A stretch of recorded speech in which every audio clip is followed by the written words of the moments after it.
Graduation তো শেষ, এখন কি করার কথা ভাবছো? ব্যবসা। আমি অলরেডি একটা ব্যবসা শুরু করেছি, খুব ভালো যাচ্ছে আলহামদুলিল্লাহ। ব্যবসা? কিন্তু এটা তো কোনো ফিউচার নেই, খুবই রিস্কি। কারো কপাল খোলে, আবার কারো কপাল খোলেই না।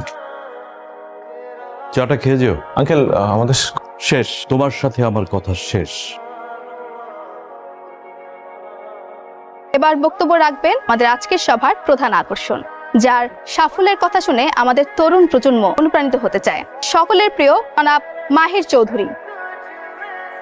Thank you. একটা সময় আমিও আপনাদের জায়গায় ছিলাম, ঠিক এই সিটগুলোতেই বসেছিলাম। তো আজকে ভাবলাম আমার লাইফের কিছু অভিজ্ঞতা আপনাদের সাথে শেয়ার করি। আমাদেরকে তুমি করে বলেন স্যার। আমি এই কথাটা শোনার জন্য এতক্ষণ অপেক্ষা করছিলাম। কারণ নিজের ভার্সিটির দুনিয়ার ভাই বোনদেরকে আসলে আপনি করে বলাটা শোভনীয় না। আচ্ছা, তাহলে এখন একটু সিরিয়াস আলোচনা করি তোমাদের সাথে। আগে আমার একটা প্রশ্নের উত্তর করো, কারা কারা লাইফে চাকরি করতে চাও? হাত তোলো। সবাই হাত তুলেছে। তুমি আর তোমরা তিনজন বাদে, রাইট? ওকে, হাত নামাতে পারো।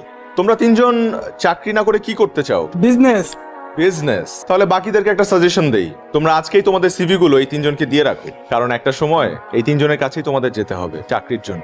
সবাই যদি চাকরির পেছনে ছোটে, কেউ যদি ব্যবসা না করে, তাহলে তারা চাকরিটা করবে কোথায়? তাদেরকে চাকরিটা দেবে কে? সরকারের পক্ষে তো সবাইকে সরকারি চাকরি দেওয়া পসিবল না। দেশে যত বেশি ব্যবসা হবে, তত বেশি কর্মসংস্থান হবে, ভালো ভালো চাকরির সুযোগ পাবে। ব্যবসা না করলে নতুন আইডিয়াস জেনারেট হবে না, দেশকে উন্নয়নের শীর্ষে আমরা নিয়ে যেতে পারবো না। তো এই কারণে বলছি যে সবাই চাকরি করো না। আমি আবারও আমার রেসপেক্টেবল টিচারদেরকে ধন্যবাদ জানাতে চাই আমাকে ইনভাইট করার জন্য, এন্ড থ্যাংক ইউ।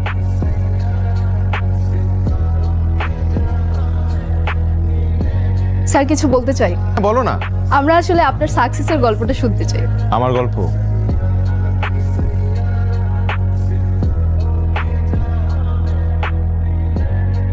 আমি কিন্তু সিভি বানায় দেওয়ার বিজনেস করলেই পারতাম, ভালো প্রফিট হইতো। আমার মাথায় খালি বিজনেসের চিন্তা। নিজে চাকরির জন্য ট্রাই করলে কি হয়? আমি তো চাকরিই করব না, আমি বিজনেস করব, and I want to be a very very successful entrepreneur. এটা তো সেই ফার্স্ট ইয়ার থেকে শুনতেছি। বিজনেসটা করবে, এত টাকা কই পাবা তুমি? বিজনেস করার জন্য টাকা লাগে না বোকা, তবে দুইটা জিনিস লাগে। কোন দুটা জিনিস লাগে? নাম্বার 1 এটা unique idea, and number 2 networking. মানলাম। মাহির, যা করো বুঝে শুনে করো। আমার কেন জানি মনে হয় তুমি একটা রিস্ক নিতে যাচ্ছ। আমি বাড়ি থেকে ফিরেই একটা বিজনেস শুরু করব। আমি একটু বাবা মার সাথে দেখা করতে যাচ্ছি, চলে আসবো। ক্যাম্পাসটা অনেক মিস করবো। আর আমাকে? তুমি তো আছোই লাইফে। লেখাপড়া তো শেষ করছো, এখন কি করবা ভাবছো কিছু, নাকি ওই ব্যবসাতে আটকায় থাকবা? চাকরি বাকরি কিছু করবা? ব্যবসা করব। দুটোই করুক না। দুটো একলগে করার দরকার নাই, একলগে করলে আওলায় যাইব, কোনোটাই হইব না। প্রথম থেকেই বলে আসতেছি আমি ব্যবসা করব, উদ্যোক্তা হব। চাকরি বাকরি আমার দিয়ে হবেও না। কি ব্যবসা করবা কিছু ভাবছো? রিসার্চ চলতেছে, কিছু মাথায় আসলে তোমাদের জানাবো। আমার কাছে 12 লাখ টাকা আছে, এর বেশি পুঁজি কিন্তু আমি দিতে পারবো না। তোমার জন্য রাখা, তোমার মা কিন্তু জানে না। হ্যাঁ, রিসার্চ করো। কি কইতেছিলা তোমরা? না কিছু না, কইতেছিলাম যে ব্যবসা তো রিস্ক, তাই না? তুমি তো আবার পছন্দ করো না, ঠিক কইতেছিলাম।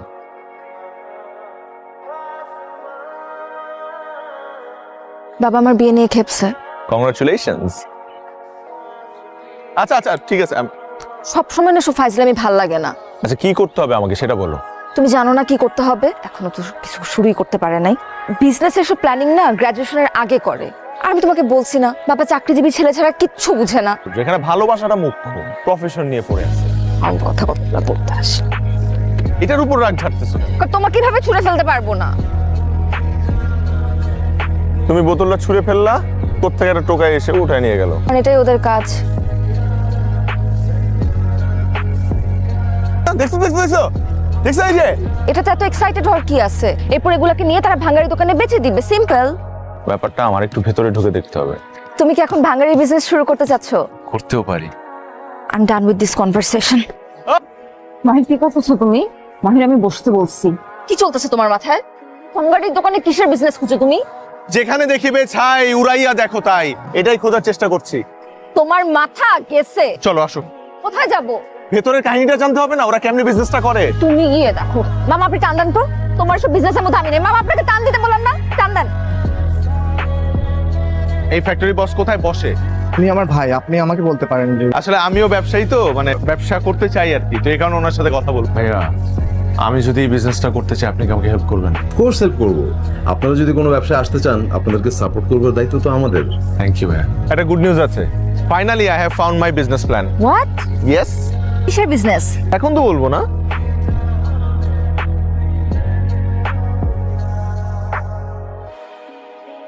আচ্ছা, এখানে 50,000 আছে, আর বাকি টাকা আমি ব্যাংকে দিয়ে দিতেছি। মাল পৌঁছানোর লগে লগে পাই যাবেন।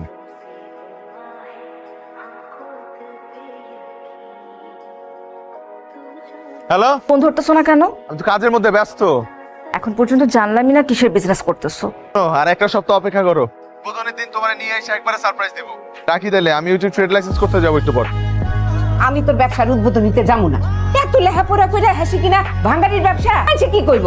আব্বা, একটু আমারে বুঝাও না। আমি বুঝছি যে আমার আত্মীয় স্বজনের সামনে আমি মুখ দেখাইতে পারবো না।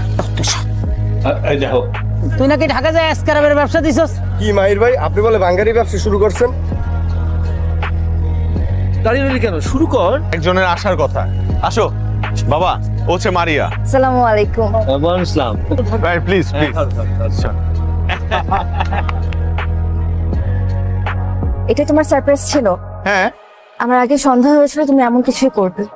কেন তুমি খুশি হও নাই? হ্যাঁ, খুশি হয়েছি।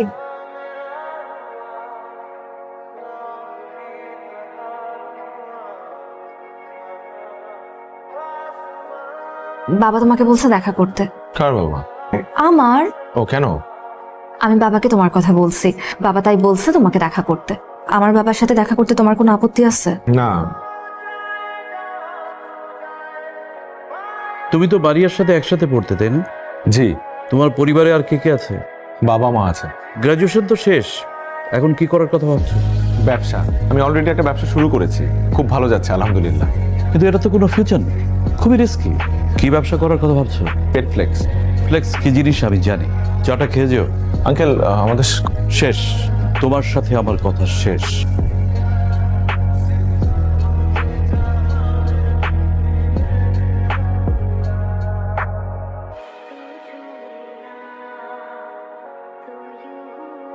আমার বিয়ে ঠিক হয়ে গেছে মাহির। বিয়ে ঠিক হয়ে গেছে মানে কি বলতেছো?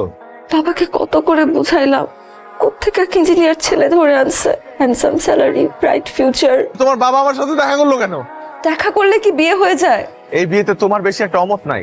যেই ছেলেটার সাথে তোমার বিয়ে ঠিক হয়েছে না, ওই ছেলেটারই বিয়ে করে ফেলো। আসলে আমার মতো এত ছোটখাটো একটা ব্যবসায়ীর সাথে তোমার যাই না। মাহির, আর কখনো আমি তোমাকে ফোন করবো না। ভালো থাকো।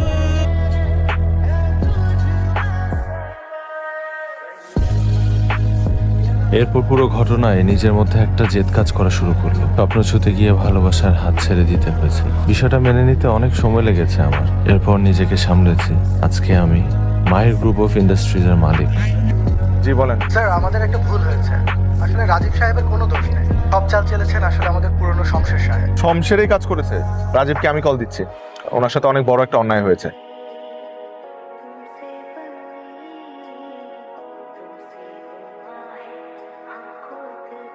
দেখো, আমি আসলে জানতাম না যে রাজীব। আমি জানতাম। তুমি জানতে? নিজের স্বামীর বসের নাম জানবো না? আর তাছাড়া তুমি তো এখন একজন বিখ্যাত বিজনেসম্যান। আমাদের ছোট একটা মেয়ে আছে, আল্লাহ যেন ওর বাবাকে বাঁচিয়ে দেয়। রাজীবের কিচ্ছু হবে না, বিদেশেও নিয়ে যেতে হয় সেটাও আমি দেখবো। দয়া দেখাচ্ছ? না না, এটা আমার কোম্পানির পলিসি। বাবা তোমার সাকসেস দেখে খুব খুশি হয়েছিল। মারা যাবার আগে বলেছিল তোমার সাথে কোনোদিন দেখা হলে যেন তোমাকে এই কথাটা বলি। মাহির, পারলে বাবাকে মাফ করে দিও, আমাকেও।